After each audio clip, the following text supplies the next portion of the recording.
मैं चाहूँगा अब जो है शास्त्री जी आकर के अपनी जो है 2 शब्द रखें। जोरदार तालियों से शास्त्री जी का स्वागत करें।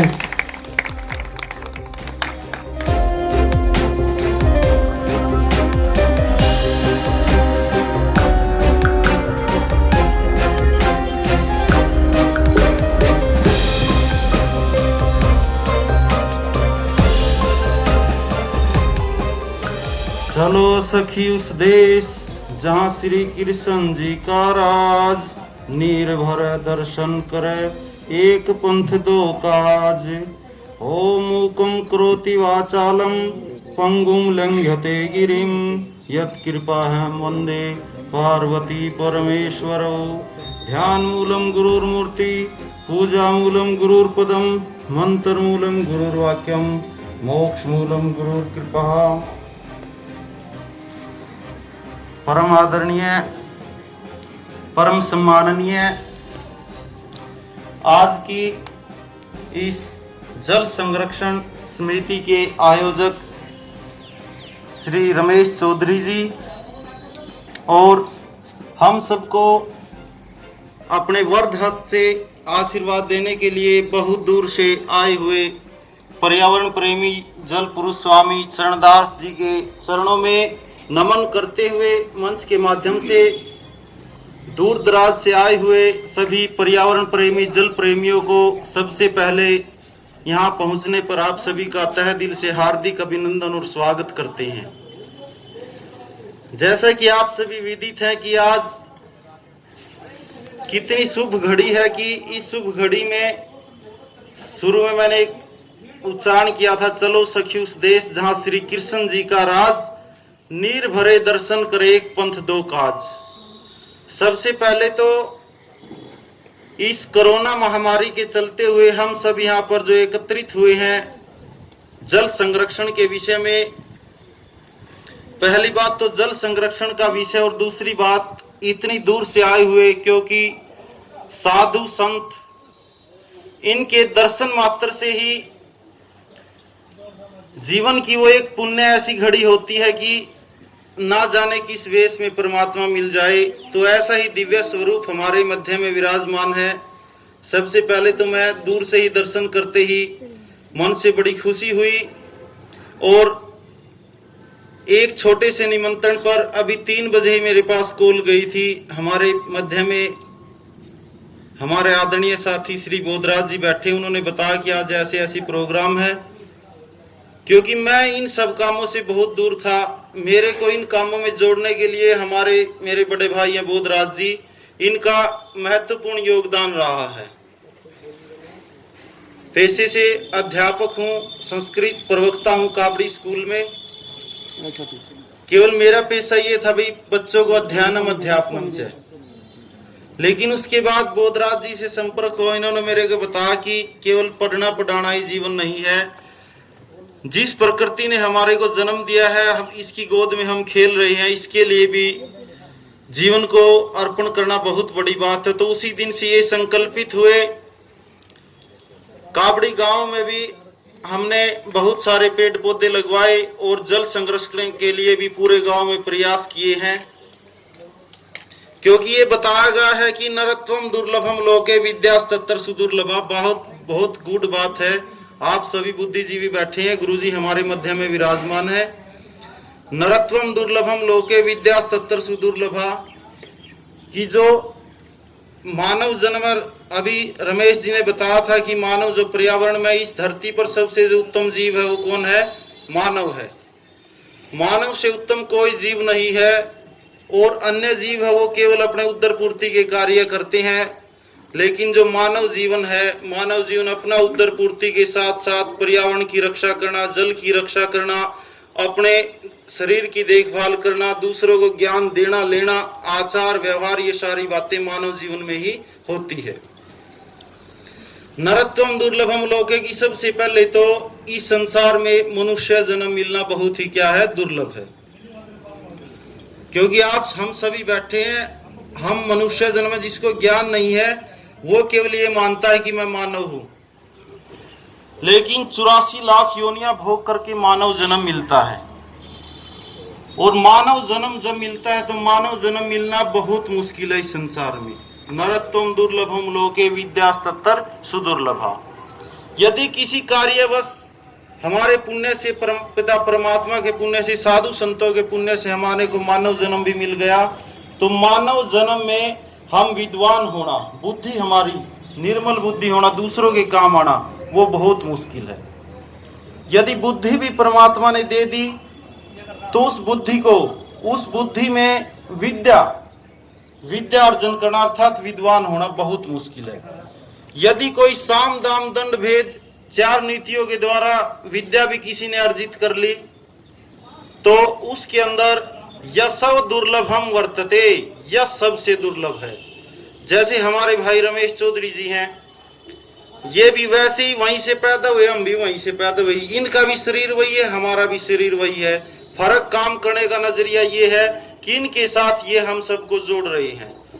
हम अपने घर में भी कार्य नहीं कर सकते है, परिवार में, समाज में, पूरे शहर में, आसपास के गांव में कार्य कर रहे हैं और मंच के माध्यम से ये बातें कह रहे हैं कि कहीं भी कोई किसी को दिक्कत परेशानी हो तो हमारे को फोन करो, हमारी समिति वहीं पहुंचेगी।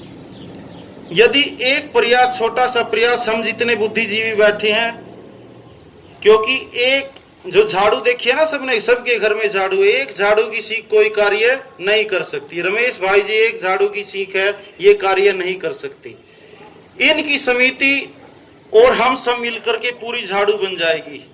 जब हम पूरी झाड़ू बन करके कार्य करेंगे तो दुनिया की कोई ऐसी ताकत नहीं है, जल संरक्षण हो, पर्यावरण हो, कोई दुनिया की ऐसी चीज नहीं है जिसको हम जड़ से समाप्त नहीं कर सकते। तो आज हम यहाँ मंच के माध्यम से मैं आपसे गुजारिश है कि हम यहाँ पर बैठे हैं, गुरुजी हमारे बीच में हैं, तो एक संकल्प तो सभी आप आज यहाँ से करके जाएं, परमपिता परमात्मा का नाम लेकर, कि हम अपने घर से शुरुआत करेंगे।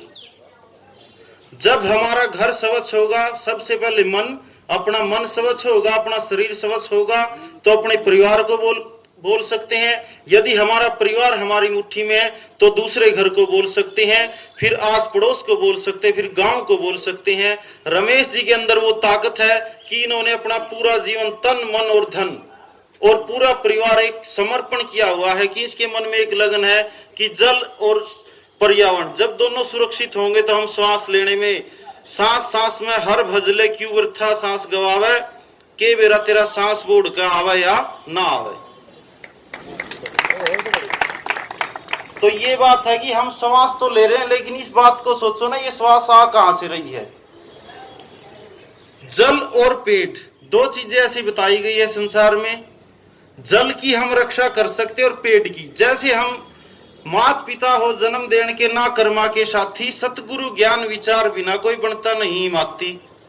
भाई माता पिता ने बच्चे को जन्म दे दिया, जन्म दे के उसको छोड़ दो, क्या तो साधु बनेगा, क्या हम विद्वान बनेंगे, क्या हम शास्त्री बनेंगे, क्या हम अध्यापक बनेंगे, उसकी देखभाल तो करनी पड़ेगी ना।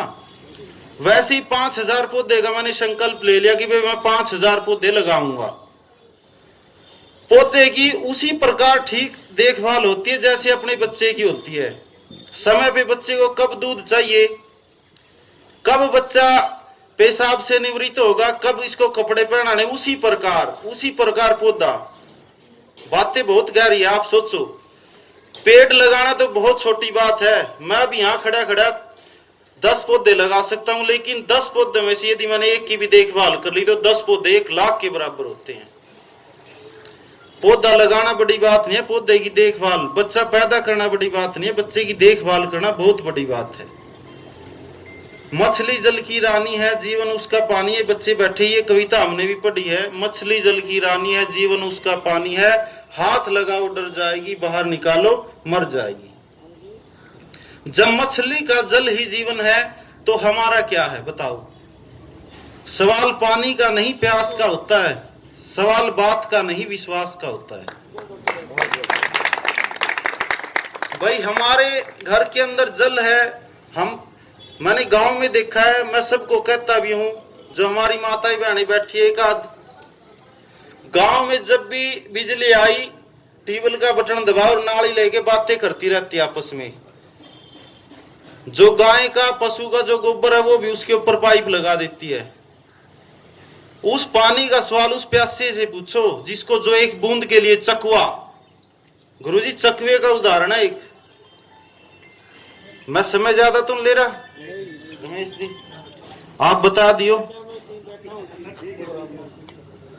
चकवे का एक उदाहरण, चकवा स्वाभिमानी है, चातक पक्षी जिसको बोलते हैं।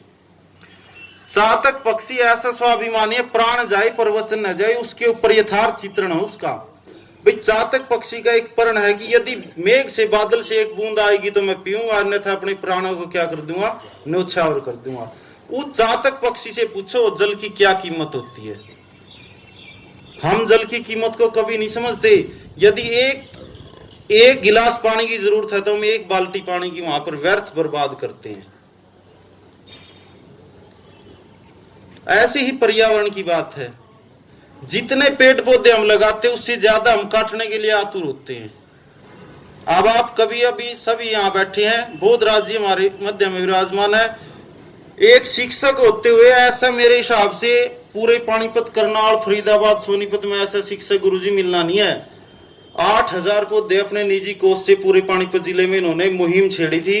8000 पौधे प्रति स्कूल। कोई पानीपत का ऐसा एरिया नहीं है जहां इन्होंने अपने निजी कोष से पौधे ना लगाए। ब्लड डोनेशन, रक्तदान के लिए इतना महान कार्य कर रहे, घर घर जाके अलग जगाते हैं कि भाई रक्तदान क्या चीज है। ऐसी समाज सेवी जब रमेश जी के साथ जुड़े हैं तो ये हमारी मुहिम 100% सफल होगी। और साधु संतों का आशीर्वाद कभी व्यर्थ नहीं जाता। जो साधु संत हमारे मध्य में, आज का आशीर्वाद यथार्थ जिस काम के लिए रमेश जी आपने मुहिम छेड़ी है, गुरु जी हमारे मध्य में विराजमान है। क्योंकि साधु संत फकीर ये ऐसी चीजें बताए जिसको एक बार ऐसे याद कर दिया ना, बोलने की जरूरत नहीं होती। क्योंकि मानने वाला सबसे विश्वास बताया ना भाई, सवाल पानी का नहीं प्यास का होता है, सवाल बात का नहीं विश्वास का होता है। तो विश्वास जब हम कर लेते हैं, भगवान के बाद इस संसार में यदि कोई स्थान है तो साधु का स्थान है। भगवान हमारे को यथार्थ दिख नहीं सकता है, लेकिन मैं बच्चों को भी एक ही बातें बताता हूं। वो मन की बात होती है। मारे सेना मरता, दुश्मन श्यान करे तय मर्या करे, ईश्वर उसका भला करे जो राका करया करे। जब हम किसी का भला करेंगे तो तभी हम दूसरे पे ये सोच सकते कि वो हमारा भला करेगा। यदि हम मन से किसी का भला नहीं करेंगे तो हम सोच भी नहीं सकते कि ये हमारा भला करेगा।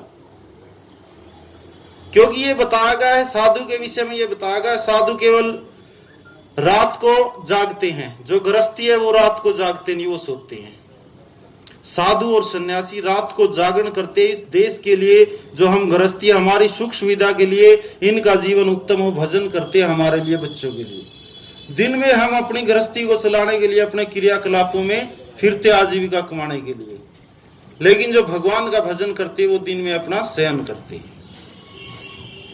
तो मैं आपसे आज एक ही संकल्प चाहता हूं, अपने घर से आज जाकर के, जो हमारी घर में ऐसी 10 ऐसी जगह टूटी लगी होती है, पाइप होती है, समरसीबल होते हैं, उनको कम से कम यूज करें। जितना हमारे को पानी की जरूरत है उतना पानी पिए। केवल ये सोचें कि हमारे को पानी मिल रहा है, कल ये पानी नहीं मिला तो क्या होगा। एक आधी रात का व्रत होता है ठाकुर जी का, उसमें ये बताते हैं कि भाई एक बार दिन में जल पीना, वो भी संजुली से पीना। गुरु जी बैठे हैं, विस्तार से बता देंगे।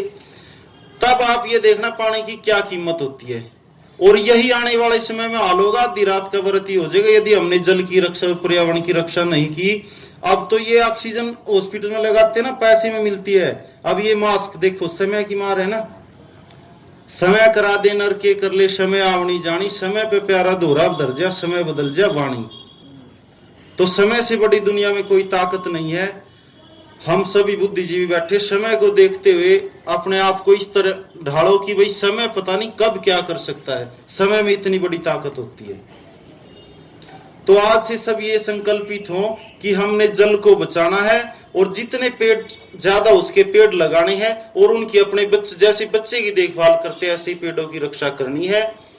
मैं एक बार फिर मंच के माध्यम से रमेश जी का हृदय की गहराइयों से हार्दिक धन्यवाद करता हूं कि आपने मेरे को मंच के माध्यम से 2 शब्द बोलने का मौका दिया और इस सभा में बुलाने के लिए मेरे को आमंत्रित किया।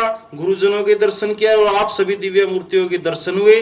यदि जाने में अनजाने में किसी शब्द से अपशब्द यदि कोई गलती हो तो मेरे को क्षमा करने की प्रार्थना है। सभी से आप सभी का एक बार फिर हार्दिक अभिनंदन, धन्यवाद। बहुत बहुत शुभकामना शास्त्री जी।